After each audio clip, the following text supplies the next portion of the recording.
Por fin llegaste al lugar correcto. O mejor dicho, a las vibraciones sonoras correctas. Has llegado a descargacultura.unam.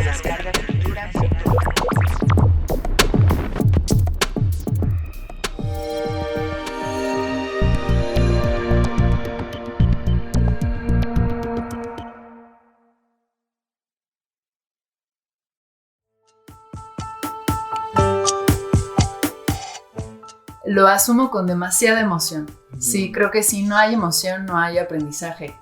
Y yo he aprendido mucho. La investigación puede ser diversa, pero a mí me encanta ir a una librería y si no tengo en mi librero a la autora, compro algo o me descargo algo o escucho algo, ¿no?, que ella haya grabado. Digamos que los estímulos suelen ser variados, dependiendo cómo me los presente la vida o qué ánimo tenga yo.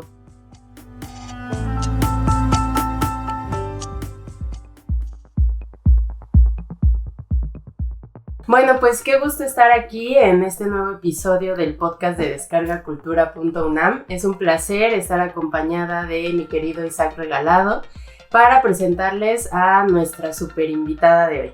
Mariel Medina es licenciada en Ciencias de la Comunicación por la Facultad de Ciencias Políticas y Sociales de la UNAM. Actualmente es tesista en la carrera de Literatura Dramática y Teatro de la Facultad de Filosofía y Letras de la misma universidad. También es escritora, creadora escénica, locutora y conductora de televisión y por internet. En sus líneas de investigación integra el teatro, el cine y la crítica de arte. A Mariel le encanta aprender cosas nuevas. Además, tiene 2 gatitas, Lena y Rumi. También escribe poesía y desde el año 2016 colabora para la Coordinación de Difusión Cultural de la UNAM en los programas Descarga Cultura y Voz Viva.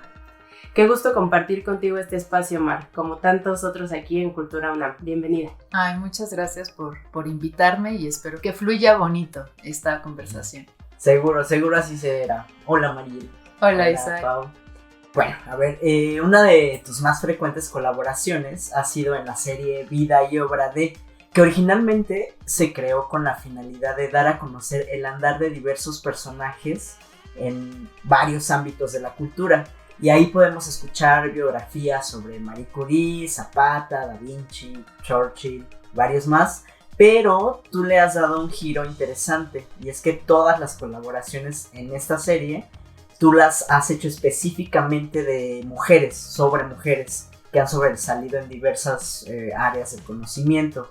Tú lo planteaste así desde el inicio y si es así, platícanos más sobre esta decisión y qué implica pues para ti este giro. Mi memoria es espantosa, así que no recuerdo cómo es que pasaron las cosas, pero sí recuerdo que yo tenía la inquietud y sigo teniendo la inquietud de hablar y de descubrir a más mujeres creadoras, ¿no?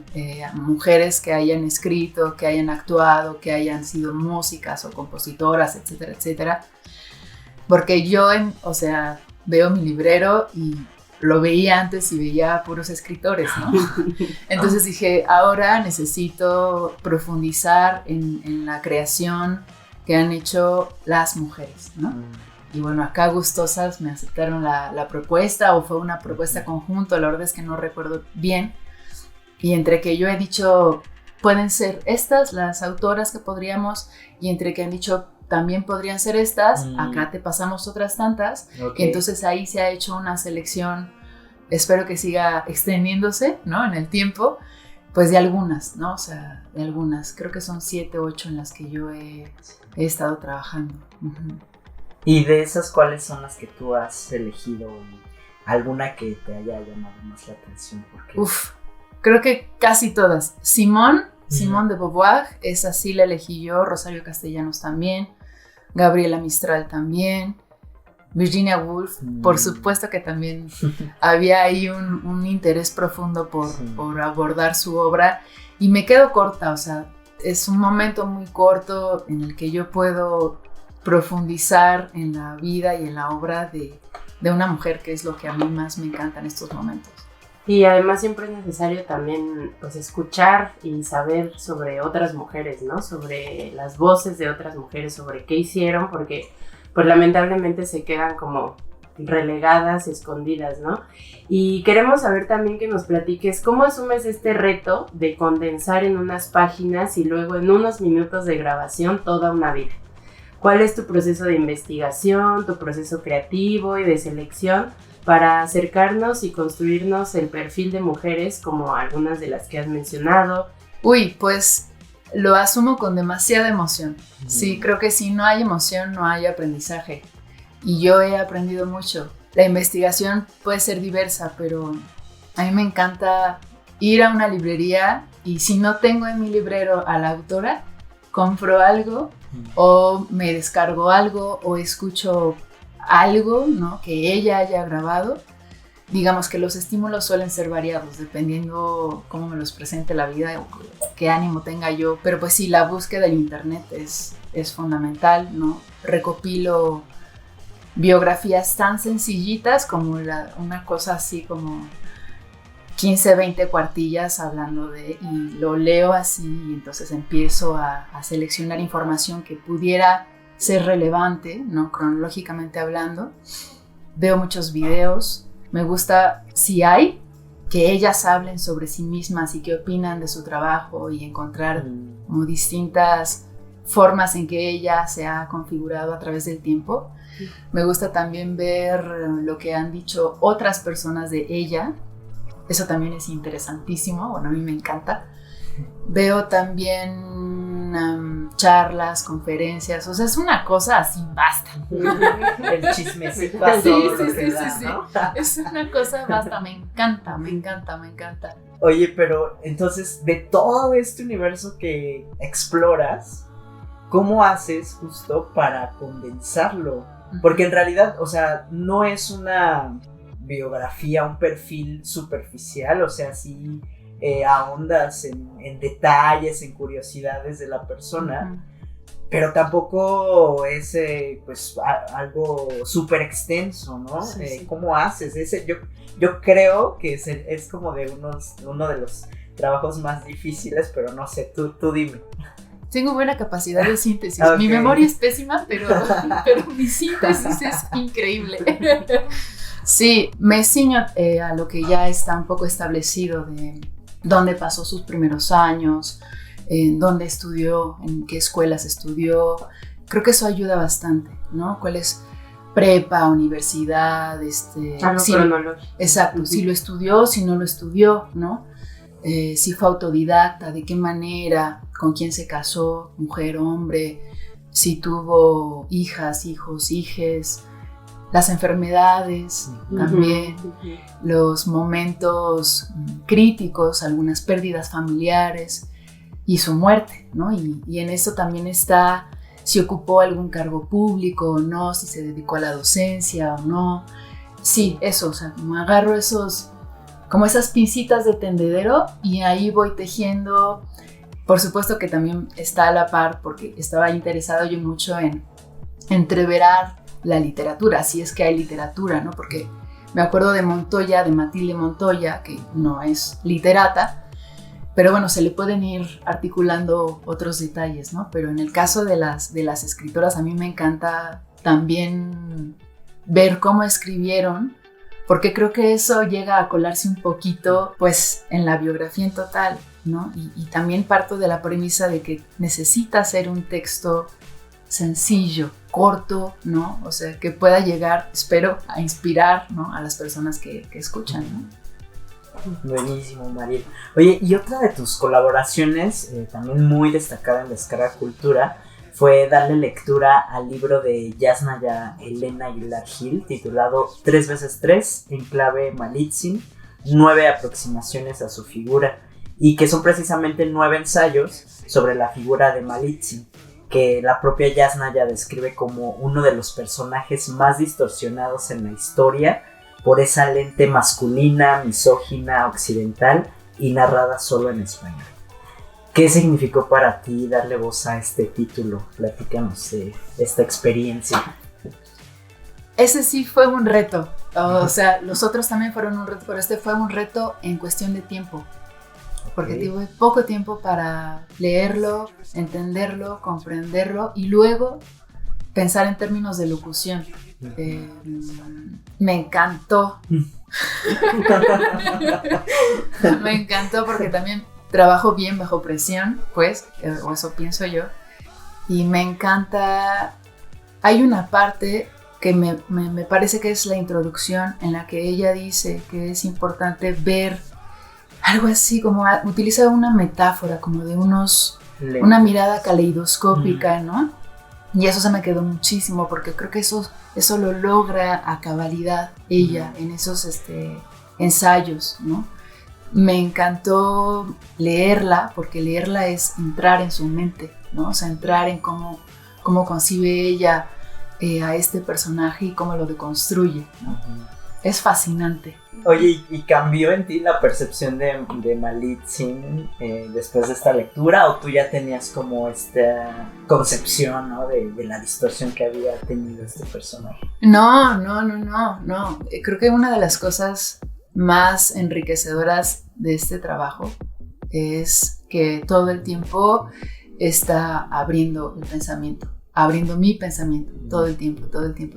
No, por supuesto que este conocimiento yo no lo tenía en mi cabeza, ¿no? O sea, fue hasta que Jasna ya lo comparte y que tengo la oportunidad de leer que digo, wow, ¿no? O sea, me maravilla, admiro la fuerza de trabajo que hay, ¿no? Al investigar a un personaje como este y la capacidad de complejizarlo y de dar otra voz, otras voces, ¿no? Hacerlo más plural y más rico. Y bueno, también Mariel, colaboras nada menos que en la colección de Voz Viva de la UNAM, también este acervo sonoro que acá consideramos como la hermana mayor o quizá como la abuelita, ¿no? De Descarga Cultura. Y tú has sido parte del equipo que elaboró todo el proyecto de digitalización y de poner en acceso libre y abierto toda esta colección en el sitio web vozviva.unam.mx. ¿Qué es algo de lo más valioso que has experimentado en toda esta etapa de renovación de Voz Viva? Creo que, o sea, profesionalmente también se ha abierto demasiado el abanico, ¿no? Y eso está muy, muy bien, porque es desde ver los más de 280 autoras y autores que desde 1959 han estado grabándose, ¿no? Este tránsito de LP, cassette, CD y ahora los libros en código QR, se dice 5 palabras, 6 palabras dije, ¿no? Pero son décadas y décadas, ¿no? En las cuales mucha gente, además del equipo de Voz Viva, ha estado colaborando, ¿no? Porque sí significa a quién se va a grabar, cuándo se va a grabar, cómo se va a grabar, qué va a grabar y en qué soporte. Y entonces todo eso necesitamos que migre, ¿no? Ha estado migrando, ¿no? A este repositorio que ahora ya se encuentra en www.vozviva.unam.mx. Hay parte de la colección digitalizada, no está toda porque es un trabajo muy rico también, muy rico de revisión, de registro, de catalogación. Y al tiempo que vamos digitalizando todo esto, también vamos grabando a otras autoras y a otros autores, ¿no? Entonces es un tránsito muy... de muchos procesos, ¿no? Exacto, de muchos procesos. Y bueno, pues ojalá que haya más vida para esta colección que es muy importante, que una de sus series es Patrimonio Sonoro nombrada por la UNESCO. Oye, sabemos que también eres actriz. Hay un punto de encuentro entre esta formación teatral que tienes y el hecho de trabajar con la voz. ¿Qué importancia tiene para ti la voz en el escenario, en las lecturas, en voz alta y en la vida en general? Ay, qué bonita pregunta, qué preciosa pregunta. Sí, por supuesto. Bueno, comenzamos hablando de vida y obra, ¿no? Uh-huh. Y yo creo que la voz en la no solo así conociendo, o sea, escuchando la voz escuchándote Pau, escuchándote Isaac, hay una historia ahí, ¿no? Uh-huh. La voz se va articulando también a lo largo de nuestra vida, ¿no? Mi voz no es la misma que la que yo tenía o sea, suena obvio, ¿no? Pero que la que yo tenía antes de estudiar teatro que después de estudiar teatro, ¿no? Antes de decir, sí, quiero ser escritora, deseo ser escritora y escribir poesía, la voz agarra o sea, tiene otra ancla, ¿no? Pienso también que sí, que el teatro, o sea, la actuación me ayudó mucho a escarbar, ¿no? A escarbar en esta historia personal, por supuesto, y social también, ¿no? O sea, yo pienso también que históricamente las mujeres, no solo las mujeres, ¿no? O sea, me nombro desde ahí, ¿no? Lugar, sí, claro, desde mi lugar. También vamos arando la tierra de una manera particular y eso también modula tu voz, ¿no? O sea, modula tu forma de hablar frente a un micrófono, ¿no? Sí, por supuesto que, y al estar haciendo locución o escribiendo, o eso va moldeando y va haciendo que tú encuentres tu propia voz, ¿no? Yo cada vez la encuentro más cerca a quién soy, a lo que deseo, a lo que imagino en un futuro para mí, ¿no? Sí. Vas quitando también como esas otras voces a veces, ¿no? Sí. Que como dices, o sea, no es tu misma voz antes de estudiar teatro, pero tampoco la de tus 15 años, la de tus 10, ¿no? Y como dices, es obvio, pero pues igual y todos esos conocimientos y toda esa historia, ¿no? Te va haciendo pues cambiar, modular y ahora escuchar tu propia voz, ¿no? Eso está bien padre. Sí. Qué chido, Mar. Bueno, para ir cerrando más o menos esta charla, nos gustaría que nos platiques también qué le gusta escuchar a Mariel Medina y cuál es su momento preferido del día para escuchar lo que le gusta. Uf. Bueno, me gusta escuchar las noticias por la mañana, así empieza mi día, escuchando las noticias. A veces se me hace un poco complicado que entran las noticias y decido no escucharlas ese día, ¿no? Me gusta mucho escuchar poesía. Así, es de mis cosas preferidas. También me gusta el cuento. Me gusta mucho escuchar las voces. Las voces de... por ejemplo, yo vivo con una roomie, entonces tiene una voz también muy particular, ¿no? Y esos matices, ¿no? Que de pronto saca en diferentes momentos del día o en diferentes situaciones, yo ahí presto mucha atención, como que digo, me encanta oír sí, claro, todos los registros que tiene una voz. Y pasa lo mismo con los animales, ¿no? En casa viven tres gatitas y pues también tienen un registro así variado. Sí. Me gusta escuchar música también. Me gusta la música de los 70s, de los 80s y de los 90s. Sí, me pone muy buenas para trabajar. También me gusta oír el silencio, mucho. Eso también ayuda bastante a leer, a escribir. Y también me gusta el ruido de la calle, ¿no? Las conversaciones, los camiones, los carros. Sí, todo eso me encanta. Me encanta ir al cine y oír, ¿no? Bueno, por supuesto que también ver, pero oír es... creo que si no lo tengo tan entrenado, bueno, no sé. Y ahora con todo lo que dije, ahora ya pongo en duda esa creencia que acabo de decir. Pero sí me gusta mucho que la información entre por mi oído. Hay una idea muy bonita que nos compartió la doctora Perla Olivia también en un episodio del podcast y que creo que tiene que ver mucho con lo que estás diciendo y que a mí me voló la cabeza, que dice: nuestro primer contacto con el mundo fue a través del oído, cuando todavía ni siquiera nacíamos, ¿no? Todavía estábamos ahí formándonos y ya escuchábamos, ¿no? Ya escuchábamos lo que pasaba. Sí. Oye, Mar, y pues ya, ahora sí, para cerrar esta charla, que te agradecemos muchísimo, que disfrutamos mucho y que estamos seguros de que también quienes lo van a escuchar ya en nuestras plataformas, pues también lo van a disfrutar. ¿Quisieras darnos algunas recomendaciones de lo que más te gusta escuchar en el acervo de Descarga Cultura? Ahí sí me agarran en curva. Bueno, hablaré primero de Voz Viva si se puede y luego claro. Si puedo regreso a Yo pienso mucho en Juan Rulfo porque Juan Rulfo se dice que no le gustaba su voz, pero a mí me encanta cómo lee. por supuesto que también su literatura, pero leerlo a él, leerse, ¿no? Leer su obra es increíble.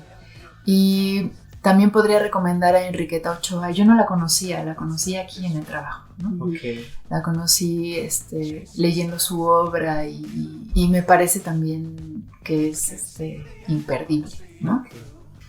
Y de Descarga Cultura, a ver, ¿recuerdan ustedes algo? Bueno, de hecho, en Descarga Cultura también hay algo de Juan Rulfo, cuento Lubina, que además está leído en voz de él, y en cuatro variantes del zapoteco.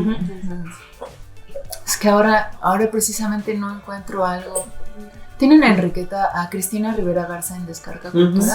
Sí, a Cristina Rivera Garza también podría recomendarla ampliamente. Buenísimo. Pues muchísimas gracias, Mar. Gracias por tu colaboración, gracias por lo que nos compartes y por ser parte también de este equipo y de este podcast. Muchas gracias a ustedes por abrir este espacio.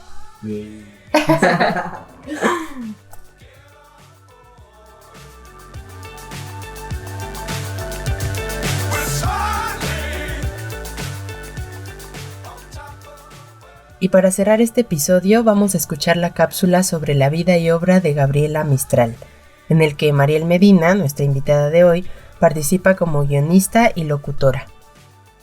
Recuerda que al usar tus audífonos tendrás una mejor experiencia sonora.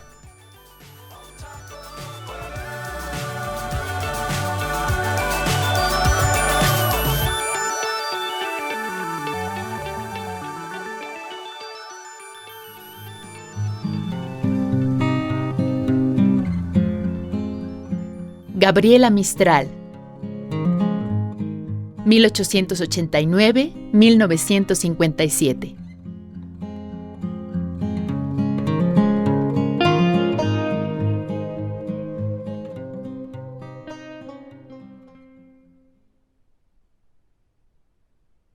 Lucila de María Godoy Alcayaga, mejor conocida en el mundo de las letras como Gabriela Mistral, nació el 7 de abril de 1889 en la ciudad de Vicuña, ubicada en la región de Coquimbo, al norte de Chile.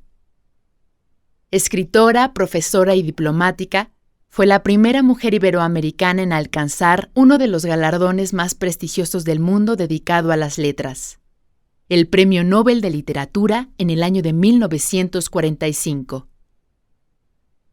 ¿Quién fue Gabriela Mistral antes del Premio Nobel? ¿Qué hay detrás de las múltiples esculturas que han erigido en su nombre? ¿Cuáles fueron los obstáculos y desafíos a enfrentar ante la sociedad de su tiempo? Lucila nació en el seno de una familia de recursos modestos. Tuvo como padre al profesor y poeta Jerónimo Godoy y como madre a Petronila Alcayaga, ambos de ascendencia española. A los 10 días de su nacimiento, la familia se traslada a vivir al Valle del Elqui, lugar alejado de la civilización, reflejo de los mayores contrastes socioeconómicos en Chile. El territorio cubierto por montañas y eucaliptos marcaría su infancia y la mirada lírica y contemplativa de la escritora. Yo tuve por gracia de Dios una niñez de aldea y campo, y me duele cada vez que me encuentro chiquitos sin las quemaduras de nuestro sol en la cara. Años después, estos paisajes también enriquecerían su perspectiva política en relación a las diferencias entre las clases sociales de fines del siglo XIX. Su padre las abandonó cuando ella tendría casi cerca de 3 años, por lo que su madre decide trasladarse, junto con sus 2 hijas, a la aldea de Montegrande, su pueblo amado, región que siempre reconoció como su verdadero lugar de origen y en el que comenzaría sus estudios primarios. En un inicio en compañía de su hermana, quien ya era maestra, y después en una escuela pequeña rural de Vicuña, en la que todas las niñas de distintas edades asistían al mismo salón de clases. A la edad de 10 años, en medio de los pupitres de madera, Gabriela tomaba sus lecciones al tiempo que ayudaba a la directora de la escuela, quien también era su madrina, a repartir los materiales a las demás alumnas. Yo era tímida, y las otras muchachas audaces, y con un manotón me quitaban siempre más cuadernillos. Resultado, el papel se acabó antes de la mitad del año. Cuando esto ocurrió, me acusaron a mí de habérmelo robado. Ante semejante acusación, Gabriela no pudo hacer más que quedarse en silencio. Después, afuera, sus compañeras la esperaban con sus delantales llenos de piedras para lanzárselas. Regresó a casa de su tía con la cabeza ensangrentada.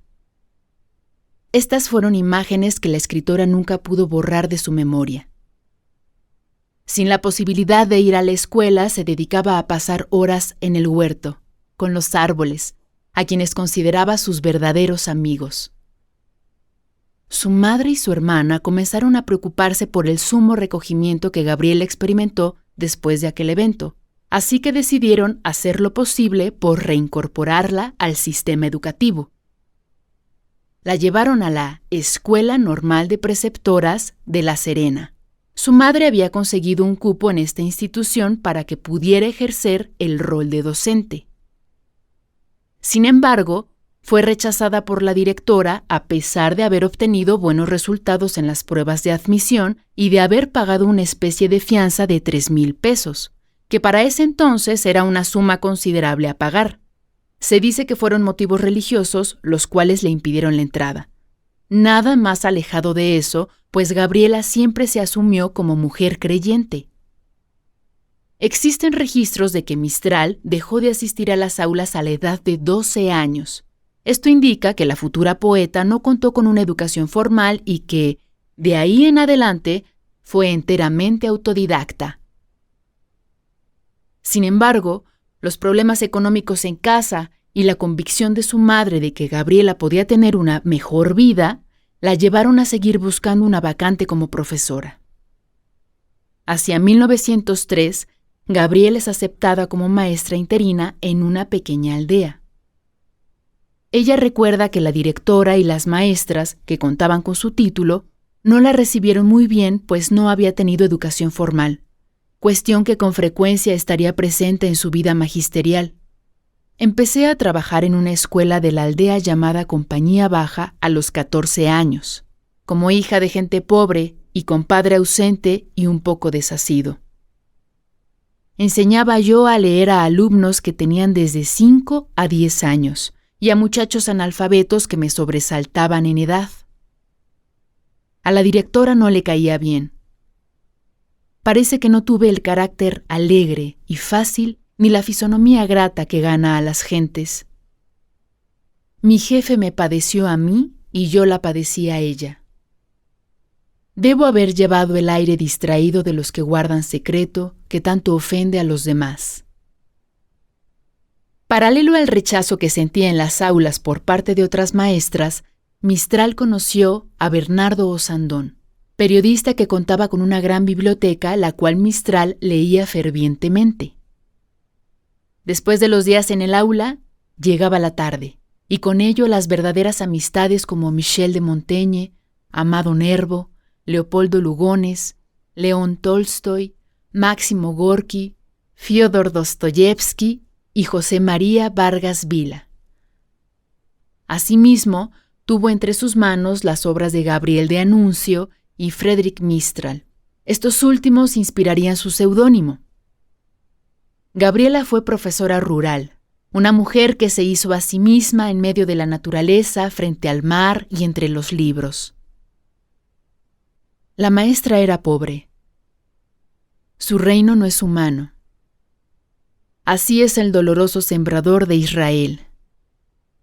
Vestía sayas pardas, no enjollaba su mano y era todo su espíritu un inmenso joyel. La maestra era alegre. Pobre mujer herida. Su sonrisa fue un modo de llorar con bondad. Por sobre la sandalia rota y enrojecida, tal sonrisa, la insigne flor de su santidad.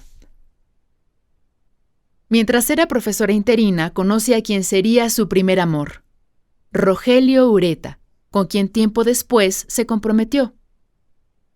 El problema en ese entonces era que él no contaba con un buen patrimonio económico y para poder casarse con ella tuvo que buscar suerte al norte de Chile, en la región salitrera que este país había conquistado durante la Guerra del Pacífico.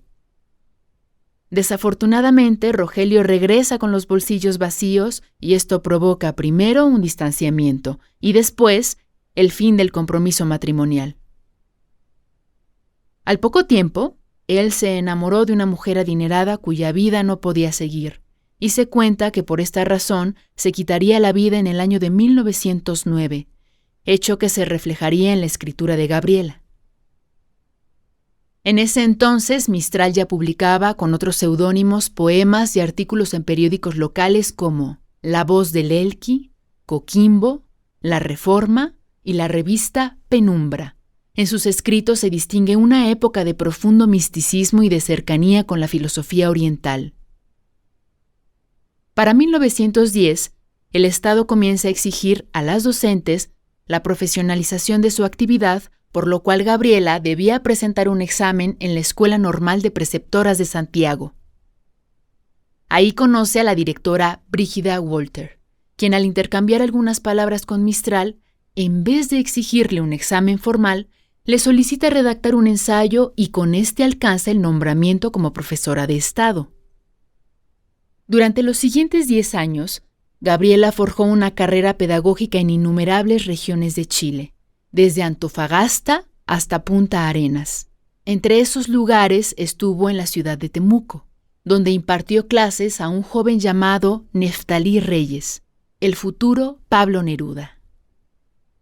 Con la oficialización de su actividad, podía ser profesora de primaria, de secundaria y realizar algunas actividades de gestión y dirección escolar. En 1914, en el Festival de los Juegos Florales, celebrado en Santiago de Chile, obtuvo su primer gran triunfo con su libro de poesía Los Sonetos de la Muerte. Poemas en los que ya se revela una Gabriela Mistral emocional, política, intelectual y espiritual, y que además de dar cuenta de sus inquietudes como escritora, también expresa sus experiencias como docente. Dichos poemas serían publicados un par de años después, por iniciativa del hispanista Federico de Onís, editados por el Instituto Hispánico de Nueva York. En 1922, inicia la vida internacional de Gabriela Mistral. Abandona Chile para viajar a un México posrevolucionario a petición del secretario de Educación Pública, José Vasconcelos, para colaborar en la reforma de la educación. Mistral ya tenía suficiente experiencia en el ámbito pedagógico y educacional. Llegó a observar y dialogar con la realidad en México y a confirmar que era a través de la educación que los pueblos podían mejorar. El propósito de su visita era sobre todo pedagógico: dictar conferencias culturales e instructivas y escribir algunos libros de educación. Colaboró en la creación de bibliotecas populares, así como en la redacción de libros fundamentales como Lecturas para Mujeres, que reúne una extensa selección de la más destacada literatura universal, y Rondas para Niños. Fue incansable promotora de la lectura, el libro y la biblioteca. Los paisajes y la cultura de México inspiraron su escritura y esto se ve reflejado en poemas como El Ixtlacíhuatl, La Cajita de Olinalá y El Maíz, entre otros tantos. En tren o en autobús, recorre distintos lugares mexicanos en compañía de la maestra y amiga Palma Guillén, al tiempo que activa su labor docente con pescadores del lago de Chapala, con los obreros de cerámica en Puebla y con los campesinos y los niños de las escuelas de granja. Durante estos años, Gabriela termina de articular una visión integradora del continente americano a través del magisterio, el fomento al libro y el acceso a la lectura. En 1924, Gabriela parte de México y dejará constancia de su agradecimiento en uno de sus tantos recados. Gracias, México, por el regalo que me hizo de su niñez blanca. Gracias por las aldeas indias donde viví segura y contenta. Gracias al hospedaje, no mercenario, de las austeras casas coloniales donde fui recibida como hija. Gracias a la luz de la meseta que me dio salud y dicha. a las huertas de Michoacán y de Oaxaca, por sus frutos cuya dulzura va todavía en mi garganta, gracias al paisaje, línea por línea, y al cielo que, como en un cuento oriental, pudiera llamarse. Viaja a Europa, en donde tuvo contacto con grandes intelectuales, mujeres y hombres que conocieron su obra, tiempo en que pudo acercarse a los adelantos en la educación, especialmente los relacionados con la escuela nueva y los métodos de enseñanza activa, en los cuales lo esencial es que el alumno sea el sujeto central del proceso educativo. En el año de 1926, da inicio su carrera diplomática al ser designada secretaria del Instituto Internacional de Cooperación Intelectual de la Sociedad de las Naciones Unidas en Ginebra. En la década de los 30, dedicó su vida a dictar cursos, conferencias y cátedra de literatura latinoamericana y universal. Fue profesora en Estados Unidos de literatura chilena y latinoamericana en el Barnard College y en el Middlebury College, así como de literatura hispanoamericana en la Universidad de Puerto Rico. También se desempeñó como diplomática en los consulados de Madrid, Lisboa, Guatemala, Niza, Niterói, Petrópolis, entre otros. Cuando se desempeñaba como cónsul en Petrópolis, Brasil, Gabriela mantuvo una amistad cercana con el escritor austriaco Stefan Zweig y su esposa Lotte Altmann, judíos exiliados por la Segunda Guerra Mundial, quienes ante la realidad dolorosa se suicidaron. Un año después, en 1943, su sobrino Juan Miguel Godoy también se quitaría la vida. Ambos hechos harían entrar a Gabriela en una profunda tristeza. El 12 de diciembre de 1945, a pocos meses de concluir la Segunda Guerra Mundial, recibió el galardón más importante de la literatura universal, el Premio Nobel. En su breve discurso destacó la importancia de la literatura como expresión y la relevancia del magisterio, dos labores que siempre la acompañaron. Hoy Suecia se vuelve hacia la lejana América, para honrarla en uno de los muchos trabajos de su cultura. El espíritu universalista de Alfredo Nobel estaría contento de incluir en la radio de su obra protectora de la vida cultural al hemisferio sur del continente americano tan poco y tan mal conocido. Hija de un pueblo nuevo, saludo a Suecia en sus pioneros espirituales por quienes fue ayudada más de una vez. Hago memoria de sus hombres de ciencia, enriquecedores del cuerpo y del alma nacional. Recuerdo la legión de profesores y maestros que muestran al extranjero sus escuelas sencillamente ejemplares y miro con leal amor hacia los otros miembros del pueblo sueco, campesinos, artesanos y obreros. En 1947 recibió el título de Doctor Honoris Causa del Mills College de California por su trabajo educativo y literario. En 1951, su país natal le otorgó el Premio Nacional de Literatura de Chile, y 3 años después, la Universidad de Chile también le reconoció el título Doctor Honoris Causa. Su carrera como diplomática continuó arduamente en la década de los 50. Otros lugares como Veracruz, Génova, Venecia, Nápoles y Nueva York la recibieron como cónsul. Después de una larga enfermedad, Gabriela Mistral falleció en enero de 1957 a la edad de 67 años en la ciudad de Nueva York, al lado de su compañera, la escritora Doris Dana, quien más tarde sería receptora, portavoz y albacea oficial de Gabriela Mistral.